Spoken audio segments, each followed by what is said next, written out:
Hey everyone, welcome back. I'm Michael and we're going to be getting right back into some more Reddit stories. If you enjoy the video, make sure to leave a like and subscribe. Now, without further ado, let's begin. This story was created in the Relationship Advice subreddit by a throwaway account. The post is titled, I am 33F and my husband, 36M, may have cheated on me with my dead best friend and had an affair baby. I don't even know where to start. The past 6 months have been an absolute clusterfuck, and it only seems to be getting worse. My best friend since elementary school, who I'll call Alice, passed away in February from cancer. She had a 2-year-old daughter who went into the custody of her mom after she passed away, who I'll call Alexis. Last month, Alexis showed up on our doorstep unannounced, telling my husband he needs to take responsibility for his child and either take custody or start finally paying child support. She says that Alice had told her when her daughter was born who the father was but didn't want anything to do with him. To answer the inevitable, Alice was a traveling nurse and made a lot of money, which is the only reason I can think of for why she didn't go for child support.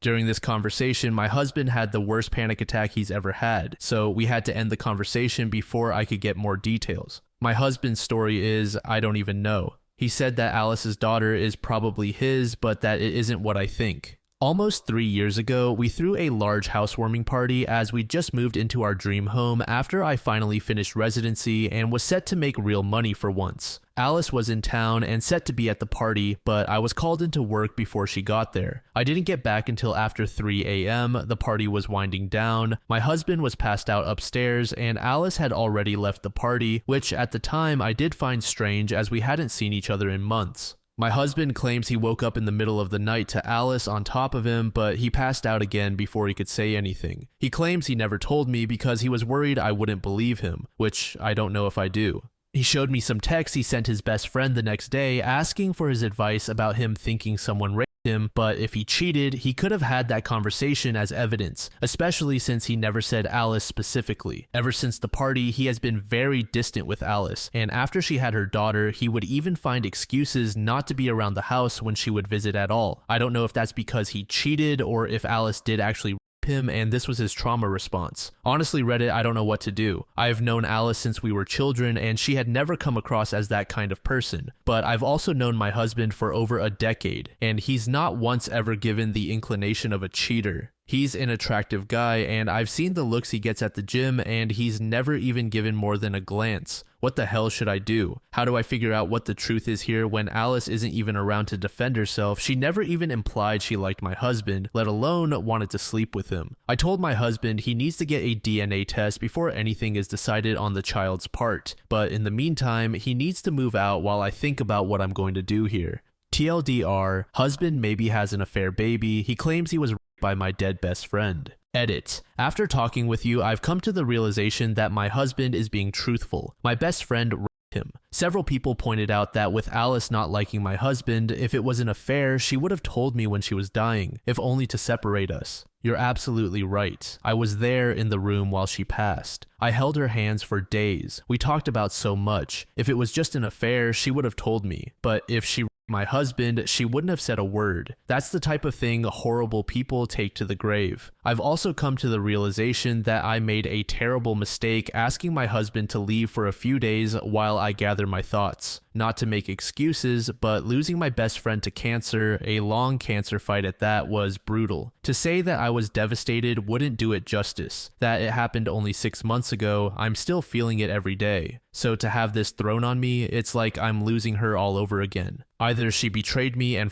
my husband, or she betrayed me and raped my husband. Not only have I lost her, but now I've lost the good memories, an entire lifetime's worth. It was impossible for me to look at him and not also see her and be struck with the horror and realization of that loss all over again. I felt I needed to be able to break down, grieve, and think without the fresh wave of loss I got every time I saw him. It was wrong of me to ask him to leave. You're right though, and as of a few minutes ago, I've righted this wrong. I called my husband, I apologized, told him I believe him, and begged him to come home. He'll be here in half an hour at most, and I'm going to support my husband the way I know he would have supported me. I've been an off and on Reddit user for several years, and sometimes the advice given on subreddits like these can be a bit hit or miss. But today, you guys did good. You've helped me realize not only that I was wrong and being stupid at that, but that I was hurting the person that needed me the most. I was selfish. I have no idea what we're gonna do as far as the potential daughter is concerned, but I can assure you we'll deal with it together. It's going to take a lot of time and probably a lot of therapy to grieve this new loss. I feel numb now, as though I'll never cry again. My best friend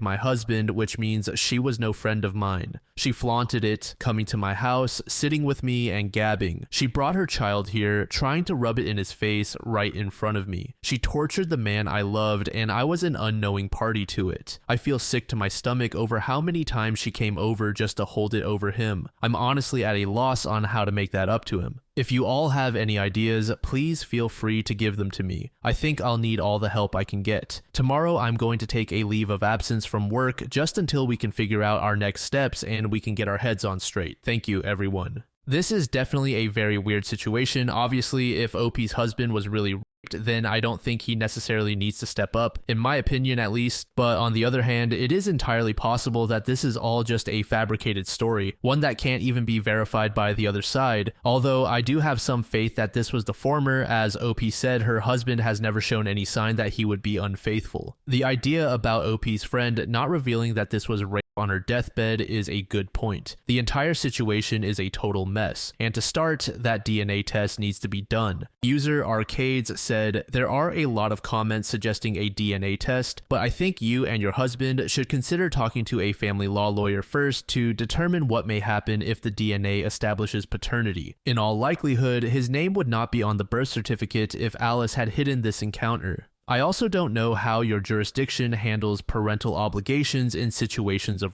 rape. Your husband does not seem to be fighting the possibility, so a DNA test won't necessarily solve your marital issues, and it may expose him to responsibility, financial and otherwise, that he clearly has not wanted for the last 2 years. User Dominant Genes said, his reaction screams trauma response to me. Not being believed is a victim's worst nightmare. It's hard to be rational with these types of events, but could she have slipped him something? Did she have a history of one-night stands? Could they have been extra chummy because you weren't there and they were drinking? I find it odd she specifically asked about him the first time the baby was over and that she didn't approve of him. On what basis? Edit, lawyer up and then paternity test. Can you have a calm and collected conversation with your spouse, explaining that you want to believe him, but you're also a mess emotionally and that you need a mediator together, but mostly lawyer up now. I'm so sorry you're dealing with this. User Cassowary32 said, that sounds more like a baby than an affair baby. Your best friend took advantage of your husband. You say she never showed any interest in your husband as proof that he wasn't taken advantage of, yet you think an affair is more likely. That makes no sense. User JazzLikeOcelot419 said, how did his friend respond to your husband's text? And how did your husband react to Alice's death initially? Did his response seem normal or like what you would have expected? Honestly, I'd be inclined to believe your husband.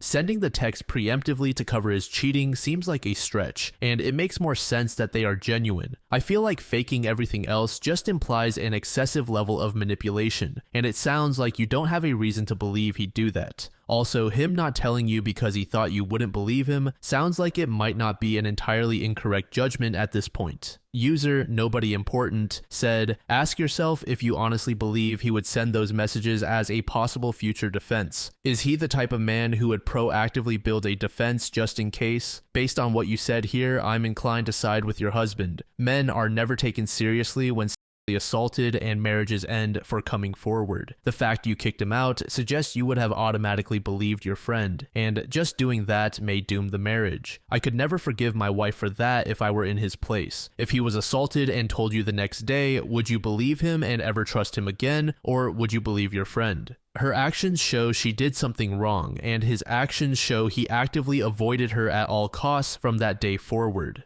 Under this comment, OP said the following: the type of work he does involved highly in-depth planning for contingencies. If he did cheat, I think he'd be smart enough to plan a defense even years back. I truthfully don't know if I would have believed him had he told me the next day. I think part of the reason I'm struggling right now is because I only have his side of the story. I spoke to a friend about it, and she suggested that maybe Alice coming over with her daughter was her attempt to get him to come clean so she wouldn't have to take the blame for their affair all herself. User Got Any Spare Change 33 said, dude, he literally told you why he didn't say anything about the assault because you don't believe him despite the text evidence and his clear avoidance of who he says raped him. He texted his best friend the next day about being assaulted and did everything he possibly could to stay away from Alice after he texted his friend about being raped. I feel bad for your husband. His fears were 100% valid and the proof is in the pudding. I hope he's receiving the proper support. User ChristyBug84 said, women go decades without admitting when they are raped because of the fear of people not believing them.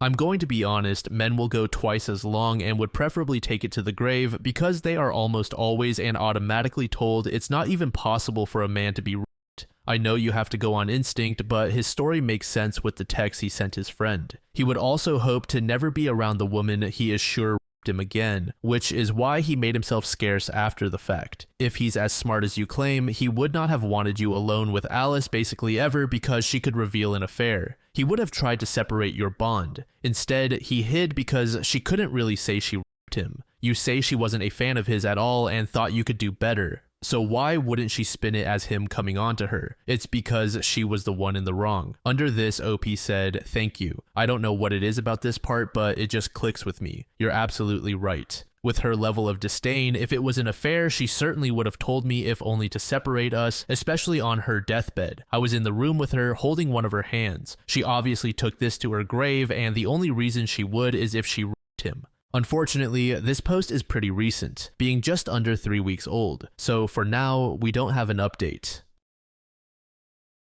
This next post was made in the True Off My Chest subreddit by a user named PrizeDinner7418. The post is titled, Abusive Ex Came Back Into My Life After 5 Years of Radio Silence and It's Triggering Me. I'm a little rattled by this whole situation as all this happened today, so I apologize if it's a little all over the place.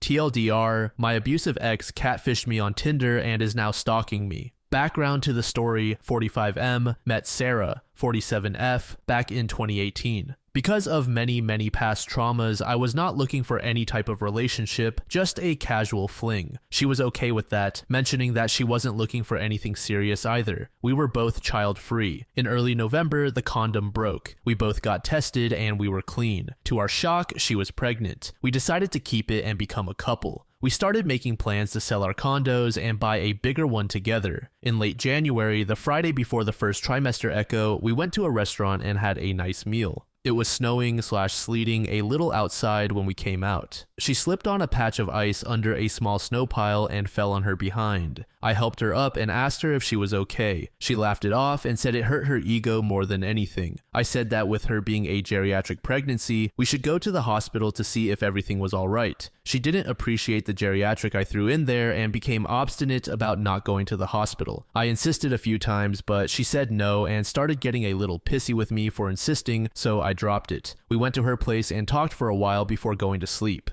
We were sleeping, I was the big spoon. At around 3 a.m., I woke up and thought she was sleeping, but then I felt her sobbing. I hugged her, and when I moved a little, I felt wetness in the crotch area. It all clicked into place for me right away, and I was wide awake now. I hugged her tighter and said it was going to be alright. She started full-on ugly crying, turned towards me, and buried her head on my shoulder. I held her for a few minutes. As a side note, it was the 4th pregnancy I was responsible for that ended in a miscarriage, though it was the first time I was actually there when it happened. The other 3 had started while the exes were working. In my head, the best thing for me to do was to keep my head level to help her through it. I figured she was allowed to freak out and I should take care of things. So after a few minutes, I told her that we should go to the hospital to get her checked out. She didn't say anything. She was basically catatonic in shock. I helped her up and took her to the bathroom. Our clothes, the bed sheets, and ourselves were pretty much covered in blood. I took her to the shower, cleaned her, dried her, and put on fresh clothes, including a pad. I dressed myself in the spare clothes I kept at her place, and we took a cab to the hospital even though it was only a 5-minute walk. The hospital couldn't do much but acknowledge what we knew, that she had miscarried. They would need to perform a D&C as she was 12 weeks pregnant, and they wanted to make sure that there wouldn't be any complications. She needed a blood transfusion as she was anemic from the blood loss. They did that. After the transfusion, she asked if they could give her something to help her sleep.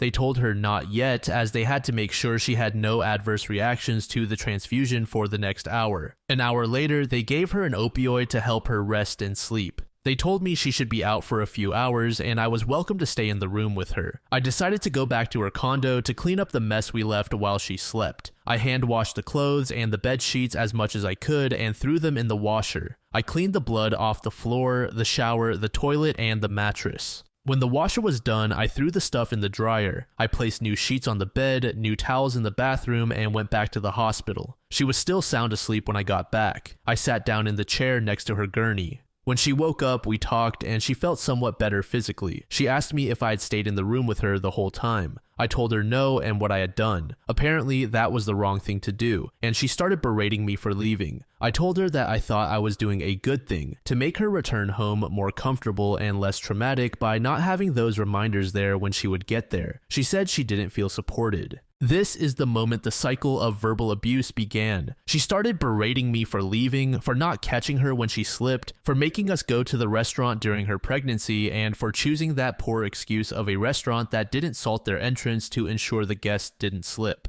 Since she had gone through the physical and psychological trauma of the miscarriage and I was only dealing with the sadness of it, I felt it was just a way for her to deal with her grief. So I decided to take it and not react too much. She accused me of being cold when it happened instead of being an emotional wreck like she was, because I was still able to function while she shut down. I told her that if I hadn't helped her, she could have bled out or been in worse shape by the time she got to the hospital. She told me I don't need a hero to save me, and that she's not a weak, defenseless woman. Basically, anything I said was the wrong thing to say. I thought it was just a phase that would blow over and I let it slide and took it. I thought I was strong enough mentally to take it, but it got to me and I started falling into a depression. She would hurl all sorts of verbal abuse my way, and I would react less and less as I cared less and less. I think she was trying to get a reaction out of me to be able to play the victim if I reacted violently towards her. I thought about leaving, but in all honesty, I didn't want to be the asshole that breaks up with her soon after her miscarriage. When I stopped reacting altogether, that's when she started with the slaps and other forms of physical abuse. But I was so deep in my depression at that point that I didn't defend myself. I know I'm a weak ass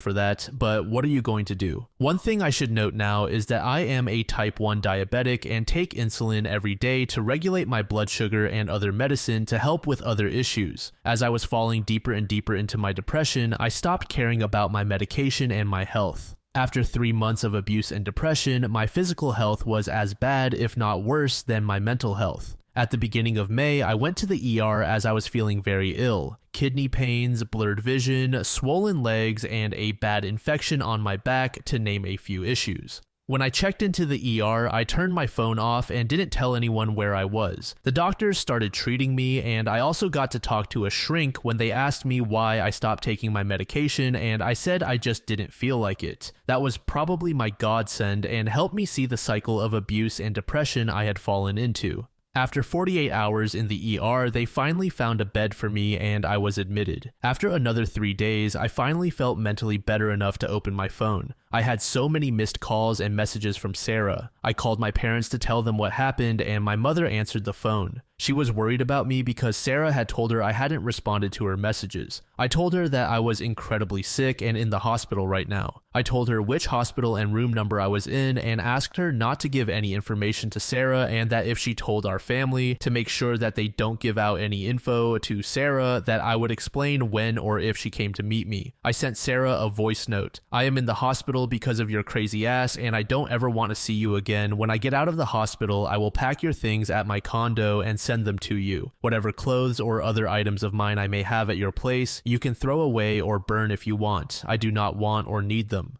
She sent a few replies, but I never listened to them or replied. I didn't want to block her because I wanted the messages in case she decided to get nasty and I could go to the police to get a restraining order or something. I asked the nurses if there was a way to flag my file as to not give out any info on my room number or my status to anyone by phone or in person, as I was trying to get away from an abusive ex. They told me that it was possible and they added the flag to my file. She never came to visit me in the hospital, so I took it as a good sign. I got out of the hospital 6 weeks later. Thanks to a great group insurance package at work, I was on sick leave for 7 months at almost my full salary and was finally able to go back to work in December 2019. I packed her stuff and sent it to her, but never heard back from her until now. The situation, sorry for all that background info. I realize it's a lot, but I had to explain the situation for you to understand what happened and how I feel. After everything that happened, it just solidified my desire to remain single, preferring to focus on a simple life. I called it living just north of neutral. Small pleasures, a good meal, a good show movie, a good game, and if I felt sad, I would only be a little sad. I had a couple of FWB that helped satisfy my need for physical contact. In February 2024, both of my FWB had met a new guy, each had a new guy, they did not meet the same guy, and they wanted to make it work with them. I wished them the best of luck and we stopped our association. I joined Tinder at that time and went on a few dates. A week ago, I matched with a woman called Maria, 46. We started chatting and the vibe seemed really good. We had some interests in common and decided to meet for a coffee to see where it would lead. The date was set for today at around noon. At 12:10, she sent a message saying that she couldn't make it and we should try another time. As I left the cafe, I saw Sarah across the street looking straight at me. It didn't feel like a coincidence, and I'm convinced she had catfished me. I took off like a bat out of hell. I'm not in the greatest physical shape, but I was running for my life. I looked back and she was running after me. Thankfully, I know my city very well. I entered a shop that I knew fed to an underground network of tunnels that went off in multiple directions. I managed to lose her in there. Since I never moved from my old condo, I knew she knows where I live. I figured I would try to beat her there. I rushed home and she was not there.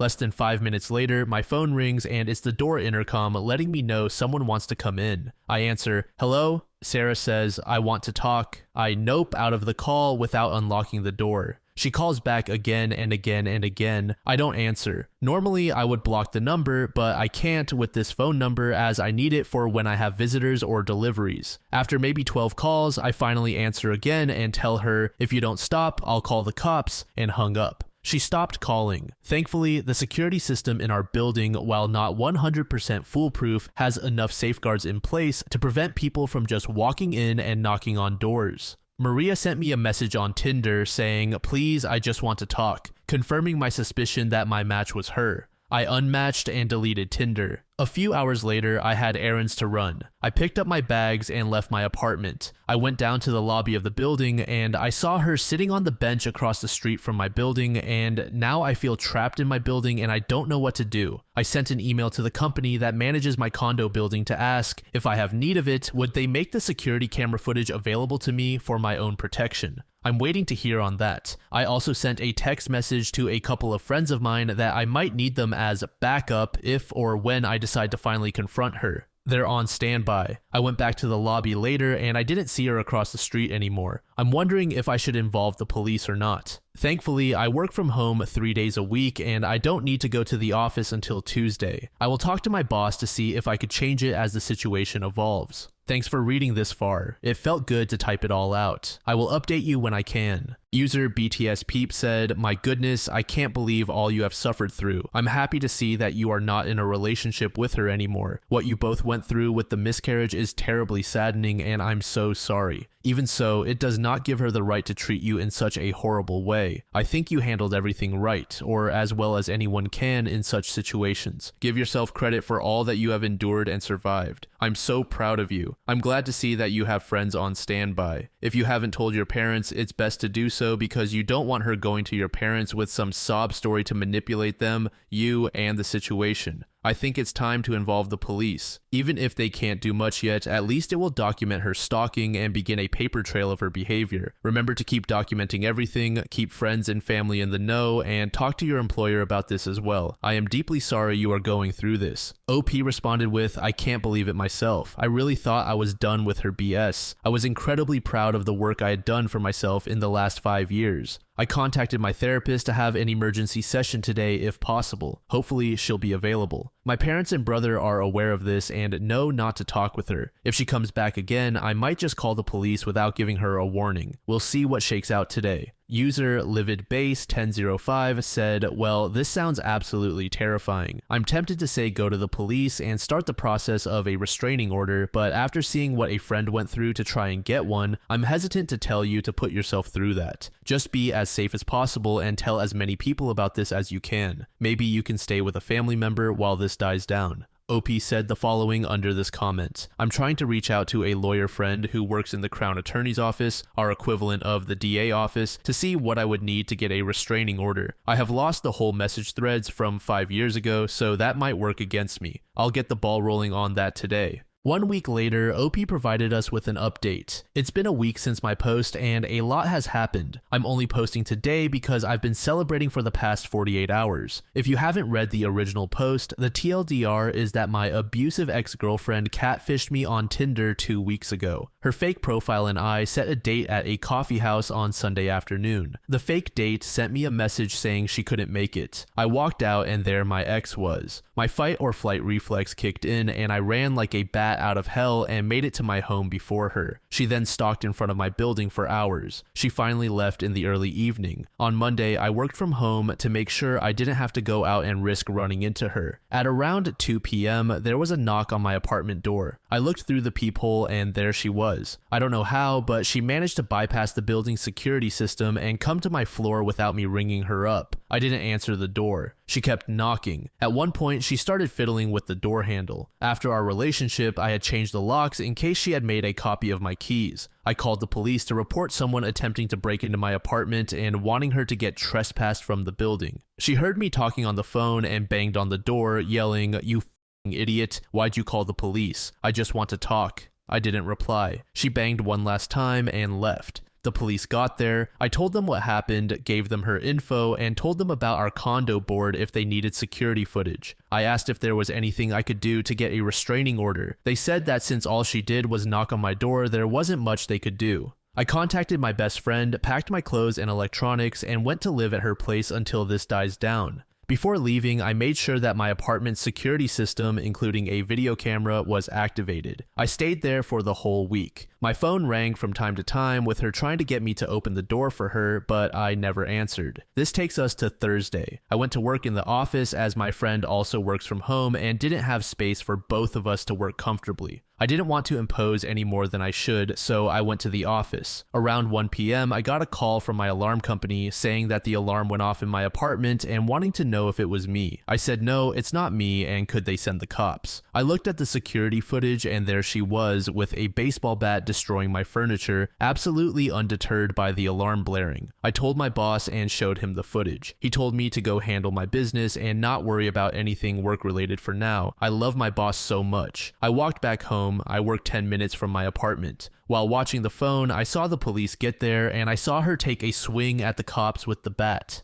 They took her away. I got there as they were putting her in the squad car. I just smiled and waved at her. She tried to break free from the cops and rush me, but they were holding her tightly and she didn't go anywhere. They told her to stop or they'd add another count of resisting arrest to her growing list of charges. I went into the building and the cops wouldn't let me go up as there was a crime scene. I told them I'm the owner of the unit in question and they sent me up to talk to the cops that were on the scene. After showing my ID and proof of residence to the cop outside my door, he waved me in. I walked into a massacre. I was glad I had taken my important electronics because everything else was smashed and shattered. My glass table, my monitors, my TV, every fixture in the kitchen and bathroom. They had turned the water off to prevent further damage. Later on, I talked to a detective, gave them the security footage from the camera. She said it strengthened the case, but given that 4 cops had seen her destroying stuff and had had a bat swung at them, there wasn't much hope for her. My ex is going away for a long time, it looks like, and I couldn't be happier. I'm also talking to a lawyer as I want to sue her for all damages and punitive damages for everything she put me through. Hopefully, this concludes this episode. I have a lot of things to repair and new stuff to buy. I also have to find the perfect gift for my best friend to thank her for helping me out with everything and being such a rock star. User Candid Quail 9927 said, "Your ex is certifiable and you did the right thing for taking the precautions that you did. Although she destroyed your property, in the end she did you a favor by showing her crazy in a most public way. Think of this as a great fresh restart as you replace everything. You did have a lot to celebrate." Under this comment, OP said, "Yep, and now with the swing she took at the cops, her parents and friends who had contacted me have stopped, because even if I said I would drop the charge, which I wouldn't do, the charges of resisting arrest and assault on a police officer don't depend on me, so it's limited my exposure to her family's craziness too. User Muted Piccolo 278 said, unfortunately, if you're in the US, she may not go away for long and just get probation. It depends on her criminal history, so prepare everything you can against her to show she is a danger. At the very least, you have earned a restraining order. Sorry you went through this. That's the behavior of a young, immature person or a very unhinged one.